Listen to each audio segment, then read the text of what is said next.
अस्सलाम वालेकुम एवरीवन, क्या हाल है आप सबके। Welcome back to my channel. आज मैंने सोचा कि कुछ अलग वीडियो बनाई जाए, कुछ रूटीन से हट के बनाई जाए। वंस इन अ वाइल में एक ऐसी वीडियो पोस्ट कर ही देती हूँ जो थोड़ी सी डिफरेंट होती है। लेकिन उससे पहले आप हमें लिविंग इट एवरीडे के नाम से इंस्टाग्राम पे फॉलो करना बिल्कुल भी नहीं भूलिएगा। मेरा इंस्टा हैंडल आपको डिस्क्रिप्शन बॉक्स में ज़रूर मिलेगा। तो आज मैं आपको बताती हूँ कि यहाँ कनाडा में मैं अपना पूरा घर किस तरीके से डीप क्लीन करती हूँ। लेकिन शुरू में ना आपको कुछ फैक्ट चेक्स मैं देती हूँ। सबसे पहले तो मैं आपको ये बताऊँगी कि पूरा घर क्लीन करने में, डीप क्लीन करने में 5 से 6 कंसेक्यूटिव आवर्स लगते हैं। यानी एक साथ बगैर किसी ब्रेक के 5 से 6 घंटे लगते हैं पूरा घर साफ करने में। और यही रीज़न है कि मैं घर की इतनी फ्रीक्वेंटली डीप क्लीनिंग नहीं कर पाती जितनी कि मुझे करनी चाहिए। वैसे जब से यूनुस हुआ है उसके बाद से हम लोगों ने प्रोफेशनल हेल्प हम लोग काफ़ी मर्तबा हायर कर चुके हैं। प्रोफेशनल क्लीनर्स हम लोग बुलाते रहते हैं, उससे काफ़ी आसानी हो जाती है, घर में सफाई भी हो जाती है। लेकिन कभी कभी मुझे होता है कि नहीं, मैं अपने घर को खुद ही साफ़ करूँगी। ऐसा होता है ना कि जब तक आप खुद ना सफाई कर लें, जब तक मैं चीज़ें अपने हाथ से ना कर लूँ ना, मुझे बिल्कुल भी सुकून नहीं मिलता। तो आज मैं आपको बताती हूँ कि मैं क्या क्या स्टेप्स फॉलो करती हूँ and I try to be as organized and collected as possible. Step number 1, सबसे पहले मैं घर की जितनी भी बेडशीट्स हैं वो सब मैं सारी बेड्स की बेडशीट्स को मैं हटा देती हूँ।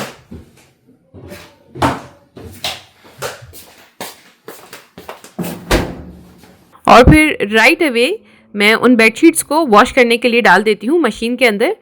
बाय द टाइम मैं अपना काम फिनिश करूँगी ये सारी बेडशीट्स वगैरह भी वॉश होती जाएंगी, तो उससे काफ़ी आसानी हो जाती है। बेडशीट्स वगैरह के लिए मैं हमेशा ये बल्कि वाला जो ऑप्शन होता है ये वाला यूज़ करती हूँ।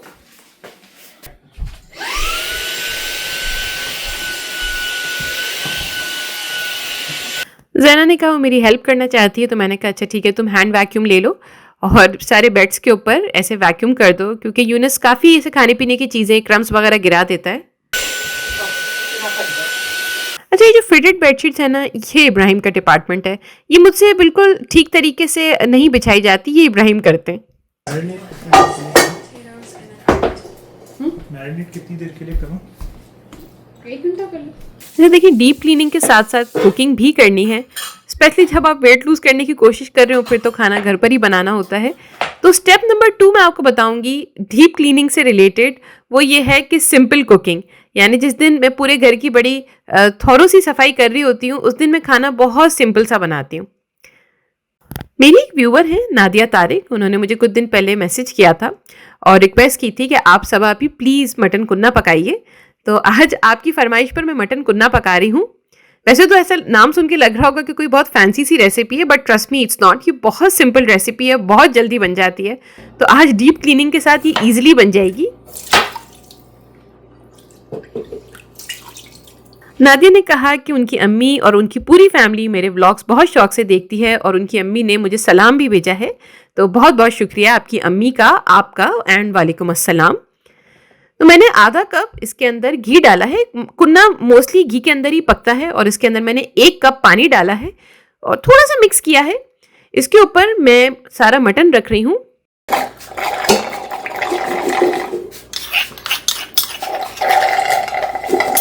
इनको आपने मिक्स नहीं करना, सिर्फ ऐसे टॉप अप करना है, लेयर्स डालनी है।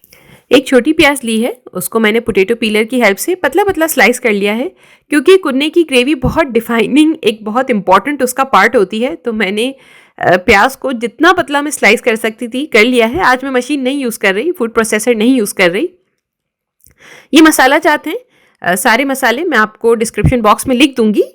किसी भी चीज़ को मिक्स नहीं करना, बस आपने काइंड ऑफ स्टैक करना है, एक के ऊपर एक ऐसी सारी चीज़ें आपने बस डाल लेनी है। और आज मैं प्रेशर कुक नहीं करूँगी, मैं बस सिंपल इसका जो सौते मोड होता है वो यूज़ करूँगी। बहुत स्लो फ्लेम पर मैं इसको 20 मिनट के लिए पकाऊंगी ढक कर। 10 मिनट इसलिए आपको लग रहा है क्योंकि मैंने 2 इंटरवल से मैं चेक करती जा रही थी, लेकिन टोटल मुझे 20 मिनट लगे थे और स्लो फ्लेम पर मैंने इसको पकाया था।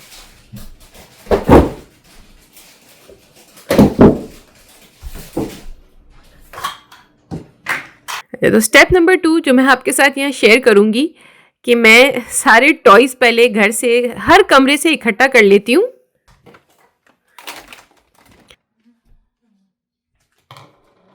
जैसे कि मैंने आपको बताया कि हमारे घर में एक टॉडलर है, तो जगह जगह पूरे घर में उसके टॉयज़ बिखरे रहते हैं और पूरे घर में ऐसे टॉय ऑर्गेनाइजर्स हमारे पास रखे हुए हैं। तो नेक्स्ट स्टेप क्या करती हूँ कि मैं सारे घर से टॉयज़ इकट्ठा कर लेती हूँ और उनको उनकी जगहों पे रख देती हूँ। इस रैक के अंदर सिर्फ टॉयज़ ही नहीं, बच्चों की बुक्स वगैरह, ज़ैना और यूनिस की बुक्स बहुत अच्छे से इसके अंदर फिट आ जाती हैं। तो टॉयज़ और बुक्स सब मैं एक जगह कर लेती हूँ। अच्छा, ये मेरा स्विफर है, ये बहुत इंपॉर्टेंट है, इसके बगैर सफाई नहीं होती। इससे मिट्टी वगैरह साफ़ करने में बहुत आसानी हो जाती है। वैसे तो इतनी ज़्यादा यहाँ पर सरफेस पे इतनी मिट्टी नहीं होती, लेकिन हाँ थोड़ा बहुत ज़रूरी है, करना पड़ता है। तो इट कम्स वेरी हैंडी, इससे काफ़ी आसानी हो जाती है। तो थोड़ा बहुत जो सरफेस वगैरह होते हैं वो मैं साथ साथ साफ़ करती रहती हूँ, चीज़ें भी उठाती रहती हूँ, सफाई भी करती रहती हूँ।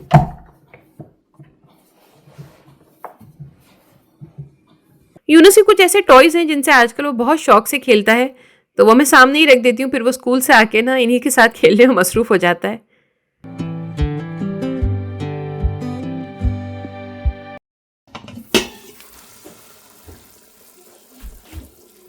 अच्छा, ये 20 मिनट बाद मैं अब इसको अच्छा करके मिक्स कर लूँगी। इससे पहले मैं आपको प्याज दिखा देती हूँ। ये प्याज हमारी बिल्कुल सॉफ्ट हो चुकी है।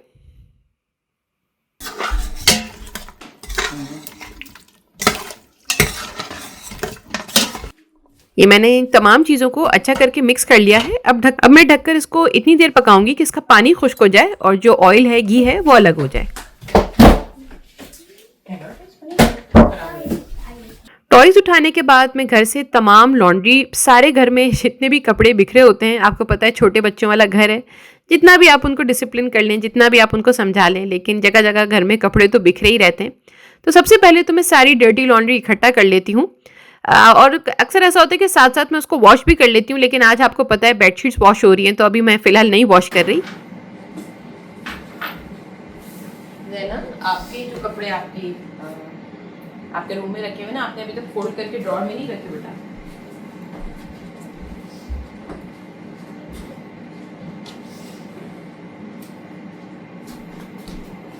डर्टी लॉन्ड्री के बाद फिर बारी आती है क्लीन कपड़ों की, फोल्डेड लॉन्ड्री, या जो सूख रहे होते हैं घर के अंदर। ज़ैना अपने और यूनिस के कपड़े तो फोल्ड कर लेती है, इब्राहिम के और अपने कपड़े मैं फोल्ड कर लेती हूँ, तो उससे काफ़ी हेल्प हो जाती है। आधा काम ज़ैना कर लेती है माशाल्लाह, तो अच्छी हेल्प हो जाती है। तो डर्टी एंड क्लीन लॉन्ड्री दोनों जब घर से आप उठा लेते हैं ना, तो आप खुद फील करेंगे कि घर अचानक से आपको बहुत साफ साफ दिखाई देने लगेगा। एटलीस्ट मेरे घर के अंदर टॉयज़ और कपड़े, सबसे ज़्यादा मैस इन्हीं चीज़ों का होता है। चलो मैं आपको ना यहाँ पर एक छोटा सा कंपैरिजन दिखा देती हूँ। सिर्फ 2 स्टेप्स अभी मैंने किए हैं, टॉयज़ और कपड़े मैंने पिक किए हैं, और आप माशाल्लाह काफ़ी एक फिनोमिनल डिफरेंस देख सकते हैं कि मेरा घर कितना साफ लग रहा है।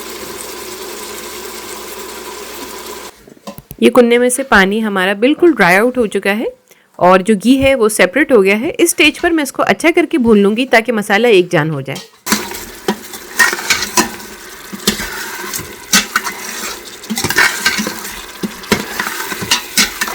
और जैसे कि मैंने आपसे कहा कि मैं आज प्रेशर कुकर वाला ऑप्शन नहीं यूज़ कर रही, सिंपल सौते मोड पे इसको पकाऊंगी। तो मैंने इसके अंदर 3 से 4 कप पानी डाला है और ढककर, मेरा अंदाज़ा है कि अभी आधे घंटे में रेडी हो जाएगा, ज़्यादा इसको पकाने की ज़रूरत नहीं होगी। तो बस मैं इसको ढककर पकाने के लिए रख दूंगी।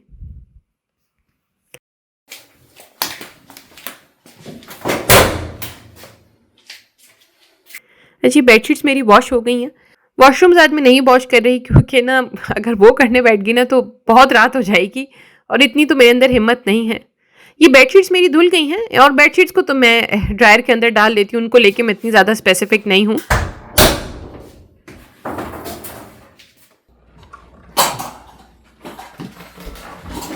फाइनली मैं स्टार्ट करती हूँ अपना वैक्यूम क्लीनर, लेकिन क्लीनिंग से पहले मैं एक और बहुत इंपॉर्टेंट स्टेप करती हूँ।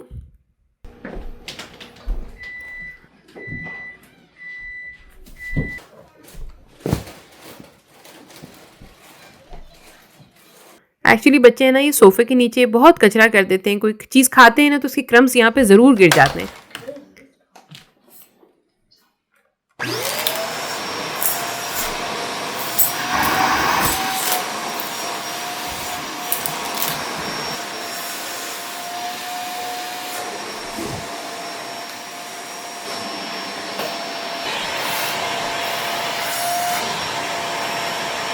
सोफ़े क्लीन करने के बाद फिर मैं पूरे घर को वैक्यूम क्लीन करती हूँ और पूरे घर को क्लीन करने में 1 से 1.5 घंटा आराम से लग जाता है।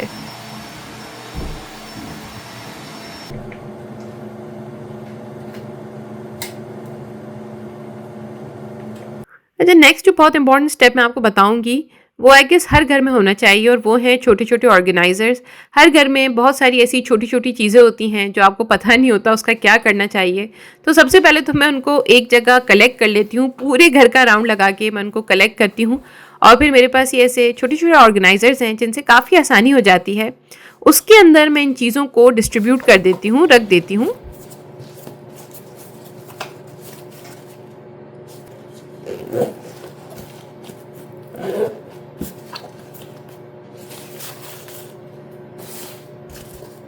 सबसे ज़्यादा घर के अंदर ज़ैना की हेयर एक्सेसरीज़ मिलती हैं, पोनी हैं, ये रबर बैंड्स हो गए, ये हेयर बैंड्स हो गए। तो एक बड़ा वाला जो ऑर्गेनाइज़र है ना, उसके अंदर तो सिर्फ़ और सिर्फ ज़ैना की हेयर एक्सेसरीज़ होती हैं।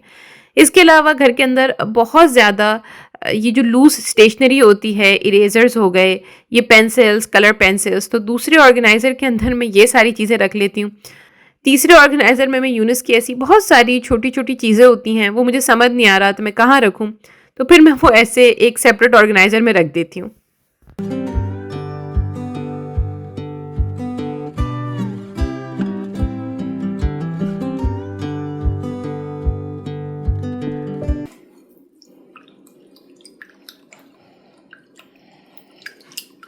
ये 1 टेबलस्पून मैंने आटा लिया है और उसकी स्लरी बनाई है। बहुत ज़्यादा आटा मैं नहीं डाल रही, मैं नहीं चाहती ग्रेवी बहुत ज़्यादा गाढ़ी हो जाए।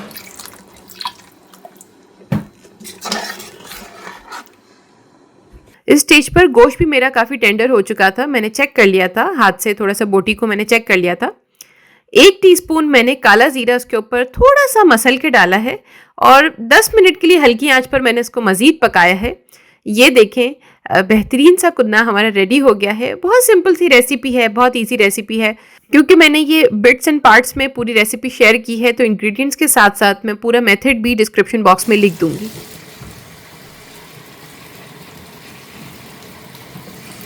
नेक्स्ट स्टेप है मॉपिंग का। एक चीज़ मैं आपको अपने बारे में बता दूं कि I am not a very surface cleaner person. मुझे लगता है कि सरफेस क्लीनर्स वगैरह के बगैर भी बहुत अच्छी सफाई हो जाती है, तो इस मैं थोड़ा सा ही यूज़ कर रही हूँ क्योंकि एक तो उसमें खुशबू बहुत ज़्यादा होती है। I am more of a soap and a detergent person. अगर मेरे पास सोप हो और डिटर्जेंट और सर्फ जिसको हम कहते हैं, तो मैं उससे बेहतरीन सफाई कर सकती हूँ। बेटा यहाँ से अपने बूट उठाओ, देखो यूनस ले आया।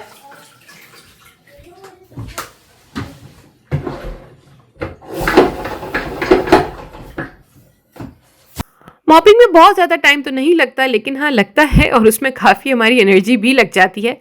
तो आई वुड से कि लेकिन 1 घंटे के अंदर अंदर मॉपिंग हो जाती है पूरे घर की। हमारे घर में काफ़ी सारे सरफेस क्लीनर्स हैं, वो मैं नहीं लेकर आई हूँ। मैंने आपसे कहा ना, मैं कोई इतने खास सरफेस क्लीनर्स यूज़ नहीं करती, वो इब्राहिम लेकर आए हैं। उनको बहुत शौक है ऐसे अलग अलग चीज़ें सफाई की ला के रखने का। मैंने तो आपको बताया ना कि मैं तो 2 प्रोडक्ट से ही बहुत अच्छा घर साफ़ कर लेती हूँ।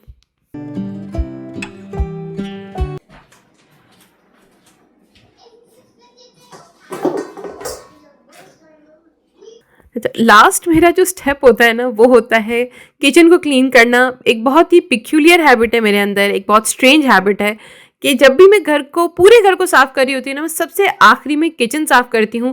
पता नहीं, मुझे ऐसा लगता है अगर मैं पहले किचन कर लेती हूँ ना, तो मुझे ऐसा लगता है I am done for the day, और बस उसके बाद जाके मैं बैठ जाती हूँ। उसके बाद मैं किसी काम को हाथ नहीं लगाती। यही रीज़न है कि मैं किचन हमेशा आखिरी में साफ़ करती हूँ। स्टेप नंबर 1 किचन की सफाई का, कि हमेशा धुले हुए बर्तनों को आप पहले जगह पे रखिए।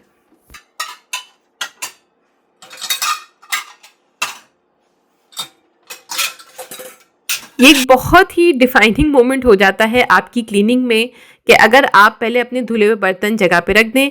हमारे यहाँ ये ज़हना की जिम्मेदारी है, लेकिन आज मैंने कर लिया क्योंकि बच्चों की वजह से काम थोड़ा सा स्लो डाउन हो जाता है। आज मुझे वीडियो बनानी थी ना, तो मैंने कहा इट्स ओके, आज मैं कर लूँगी। स्टेप नंबर 2 मैं क्या करती हूँ कि उसके बाद जितने भी बर्तन डिश वॉशर में लोड करने होते हैं, उसके बाद मैं तमाम बर्तनों को डिश वॉशर में लोड कर लेती हूँ। इससे बहुत आसानी हो जाती है, और काउंटर स्पेस वगैरह जो होती है वो क्लियर होना स्टार्ट हो जाती है। और डिश वॉशर की एक साइकिल आराम से 1.5 से 2 घंटे लगते हैं। तो बाय द टाइम सफाई चल रही होती है और मैं जब तक सफाई ख़त्म करती हूँ ना तो बर्तन ऑलमोस्ट आधे धुल ही जाते हैं। तो इसलिए डिश वॉशर लगाना बहुत इंपॉर्टेंट है। इसको शुरू स्टेज पर ही आप सबसे पहले डिश वॉशर ऑन कर दिया करें।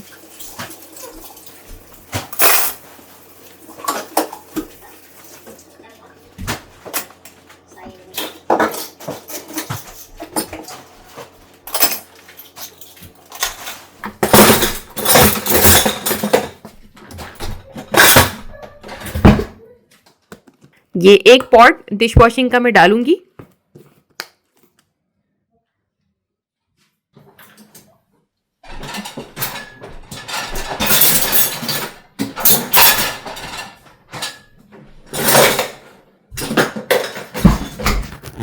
ज़्यादातर ऐसा होता है कि डिश वॉशर पूरा लोड ही हो जाता है, लोडेड ही होता है, तो फिर नॉर्मल साइकिल लगाती हूँ जो 1.5 से 2 घंटे की होती है, वरना तो वो 1 घंटे वाली साइकिल लगाती हूँ। अब आप देख सकते हैं कि मेरे पास स्पेस है, तो मैं सारे बर्तन जो मैं हाथ से वॉश करूँगी ना उनको मैं एक जगह जमा कर लेती हूँ। अच्छा, ये वो सारे बर्तन हैं जो मैं हाथ से वॉश करूँगी। ये देखें, देखिए कुछ बर्तन ऐसे हैं जो डिश वॉशर में जा सकते हैं, जैसे ये है, ये है, ये है, ये पतीलियाँ हैं, लेकिन डिश वॉशर में जगह नहीं थी, वो ऑलरेडी फुल हो गया था। ये ऐसी जो नॉन स्टिक पतीलियाँ होती हैं वो मैं अपने हाथ से वॉश करती हूँ। प्लास्टिक के कुछ बर्तन होते हैं ख़ास, जो मुझे अंदाज़ा होता है कि डिश वॉशर में जाएंगे तो ख़राब हो जाएंगे, वो मैं हाथ से वॉश करती हूँ। अब जैसे ये है, ये डिश वॉशर में जा सकता था लेकिन डिश वॉशर में अब जगह नहीं थी। सिल्वर की पतीली मैं हमेशा हाथ से वॉश करती हूँ। सिल्वर के बर्तन बहुत यूज़ में नहीं आते लेकिन हमेशा हाथ से वॉश करती हूँ। ये जो मेरा मॉर्टर एंड पेस्टल है ना, इसके अंदर मैं अपना अदरक लहसुन का पेस्ट बनाती हूँ। तो अगर ये डिश वॉशर में चला जाए, वॉश तो हो जाता है लेकिन आपके सारे बर्तनों में ना अदरक लहसुन की स्मेल आ जाएगी। और जैसे कि मैंने आपसे कहा कि I am not a surface cleaner person, तो मेरे पास ये 2-3 चीज़ें ही होती हैं, मैं उसी से ही सफाई करती हूँ। एक तो ये डिस्पोजेबल कपड़ा होता है, ये कुछ दिन में साफ़ करने के बाद इसको डिस्कार्ड कर देती हूँ। उसके बाद एक अलग से स्पंज होता है सफाई का, और बस ये लिक्विड सोप होता है। ये 2-3 चीज़ें मेरे पास हों तो मैं बेहतरीन सफाई कर सकती हूँ। इसके अलावा मैं कोई भी प्रोडक्ट नहीं, कोई ख़ास, इतना ख़ास यूज़ नहीं करती, कभी कभी कर लेती हूँ यूज़। सेकेंडली, अगर मुझे बर्तन धोने होते हैं तो सबसे पहले मैं काउंटर्स को साफ़ करती हूँ, चूल्हों को साफ़ करती हूँ, क्योंकि ज़ाहिर आप साफ़ धुले हुए बर्तन गंदे काउंटर पे तो नहीं रख सकते। किचन साफ़ करने में भी टाइम लग जाता है। मैं फुल पेस और फुल स्पीड पे करती हूँ विदाउट एनी डिस्ट्रैक्शन, तो भी 1 घंटे से तो ज़्यादा ही लग जाता है, 1.5 घंटा तो हो ही जाता है। तो बस ये लास्ट स्टेप था मेरी क्लीनिंग का। थैंकफुली हो गई मेरी थॉरो क्लीनिंग। काफ़ी मैं थक गई हूँ, और बहुत, अगर मैं एक ऑनेस्ट बात बताऊँ, घर में जब छोटे बच्चे होते हैं ना तो आप कितनी ही सफाई कर लें, थोड़ी देर बाद घर वैसा ही हो जाता है जैसा कि आपने स्टार्ट किया होता है। And you know what's the most challenging part? इतने घंटे सफाई करने के बाद जब आप बैठते हैं थोड़ा सा सुस्ताने के लिए, तो बच्चों के घर आने का टाइम हो जाता है। मगर चलिए कोई बात नहीं, ये सारी चीज़ें ज़िंदगी का हिस्सा हैं। उसके बाद I deserve a tea break. मैंने अपने लिए एक बेहतरीन दूध पत्ती चाय बनाई है और अब मैं थोड़ी देर रीडिंग करूँगी। बाहर आ गई हूँ क्योंकि घर के अंदर बैठते हैं ना तो आपका दिमाग कुछ ना कुछ सोचता ही रहता है कि ये काम अभी भी रह गया है, वो काम अभी भी रह गया है। आजकल जो मैं बुक पढ़ रही हूँ, इंडियन ऑथर की बुक है a fine balance bye Rohinton Mistry, और ये बहुत अच्छी बुक है। इस बुक ने मुझे रीडिंग स्लम्प से बाहर निकाल दिया है। वेदर आजकल बहुत अच्छा है, 1-2 दिन से बड़ी बारिशें हो रही हैं तो बहुत अच्छा लग रहा है, थोड़ी ठंड भी हो गई है। तो माशाल्लाह मेरा घर बहुत अब क्लीन हो गया है। घर साफ़ होता है तो मैं आपको हमेशा कहती हूँ कि आपके जहन की गिरें भी खुलना शुरू हो जाती हैं। वीडियो को यहीं फिनिश करती हूँ। चैनल को प्लीज़ सब्सक्राइब करें, वीडियोज़ को लाइक करें, दुआ में याद रखिएगा। अल्लाह हाफिज़।